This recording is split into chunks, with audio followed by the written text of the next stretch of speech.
बिस्मिल्लाहिर्रहमानिर्रहीम। हम एक ऐसे दौर में जी रहे हैं जहां सेहतमंद तर्ज ज़िंदगी बहुत से लोगों के लिए अहमियत इख्तियार कर रहा है, और मेरे ख्याल में इसकी बड़ी वजह सेहत से मुताल्लिक इन तमाम मालूमात तक आम फर्द की रसाई है, जिसका तसव्वुर आज से 10 साल पहले तक मुहाल था। लेकिन अब ये तमाम मालूमात न सिर्फ हर फर्द की पहुंच में है, बल्कि अगर यूं कहें कि हर शख्स उन्हें अपनी जेब में लेकर घूम रहा है तो भी गलत ना होगा।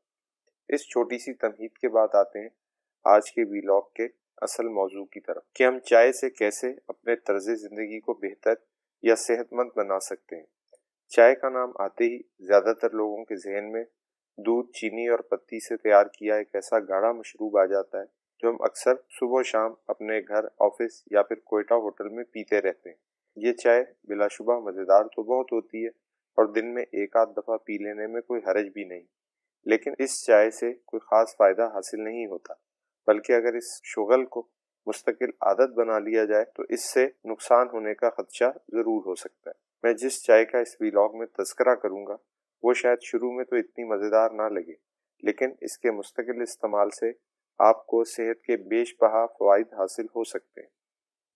ग्रीन टी या सब्ज़ चाय किसी तारुफ की मोहताज नहीं है, लेकिन बदकिस्मती से ये आम तौर पर हमारे घरों में ज़्यादा इस्तेमाल नहीं होती।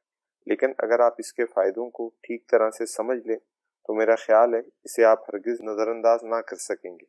सब्ज़ चाय एंटीऑक्सीडेंट्स और एंटी इन्फ्लेमेटरी मुरक्कबात से भरपूर मशरूब है, जिसे अगर आप अपनी रोज़मर्रा रूटीन में शामिल कर लें तो ये आपको बहुत सी दायमी बीमारियों जैसे ज़ियाबितस, अमराज कल्ब, जोड़ों की तकलीफ से लेकर कैंसर तक से तहफ़्फ़ुज़ फराहम कर सकती है। ख़ास तौर पर इसमें पाए जाने वाले कैटेचन्स जैसे एपिगैलोकैटेचन, गैलेट वगैरह।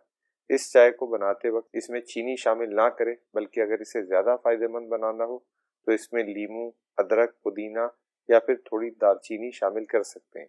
एक और अहम बात, चाय काली हो या सब्ज़, इसे खाने से कम कम 1 घंटा पहले या फिर 1 घंटा बाद इस्तेमाल करें। खाना खत्म करने के साथ ही जो चाय पीने की बाज़ लोगों में आदत है, ये चाय में मौजूद टैनिन की वजह से कुछ नुकसान का बाइस बन सकती है। जैसे सब्ज़ और काली चाय में मौजूद टैनिन्स कैल्शियम, जिंक और आयरन जैसी अहम मादनियात के साथ चिपक कर इसे हमारे खून में जज्ब होने से रोकते हैं। इसलिए ग्रीन टी का 1 कप सुबह निहार मुंह और दूसरा शाम में लिया जा सकता है। काली चाय भी इसी पौधे से हासिल की जाती है जिससे सब्ज़ चाय तैयार की जाती है। फर्क सिर्फ इतना है कि काली चाय को कई मराहिल से गुजार कर इसमें खास किस्म की खुशबू और जायका पैदा किया जाता है। इस अमल से काली चाय में फ्लेवोनाइड्स की मिकदार बढ़ जाती है और ये फ्लेवोनाइड्स हमारी खून की शरीयानों को सेहतमंद रखकर हमें आर्ज़ा कल्ब से बचाते हैं। मुख्तलिफ मुतालियात से ये पता चला है कि काली चाय से दिमागी कारकर्दगी में भी इजाफा होता है। बस शर्त यह है कि इसे भी दूध और चीनी के बगैर कहवे की शक्ल में इस्तेमाल किया जाए।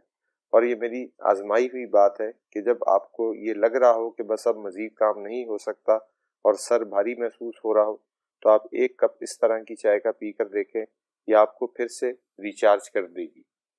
काली और सब्ज़ चाय के अलावा आजकल एक और चाय अपने बेशुमार फ़ायदों की वजह से बहुत मशहूर हो रही है, और ये चाय कहलाती है नबाताती चाय या हर्बल टी। हालांकि इन हर्ब्स का चाय से दूर दूर तक कोई ताल्लुक नहीं, लेकिन आसानी के लिए कुछ लोग इसे भी चाय कह लेते हैं। ये चाय घर में मौजूद मुख्तलिफ चीज़ों को पानी में उबाल कर तैयार की जा सकती है, जैसे अदरक, पुदीना, सौंफ, सूखा साबुत धनिया, दालचीनी, अजवाइन, सब्ज़ इलायची और इसके अलावा भी बहुत सी चीज़ों से। और ये चाय किसी भी तरह से सेहत के फ़वाइद के हवाले से काली या सब्ज़ चाय से कम नहीं, तो इसे भी अक्सर व बेशतर इस्तेमाल करने से सेहत के बहुत से फ़वाइद हासिल किए जा सकते हैं। हर्बल टी के मौजू पर मेरी एक वीडियो का लिंक ऊपर आई बटन में है, इसमें आपको हर्बल टी और इनके फ़ायदों के बारे में कुछ तफसील मिल जाएगी। आज के वीलॉग के लिए बस इतना ही।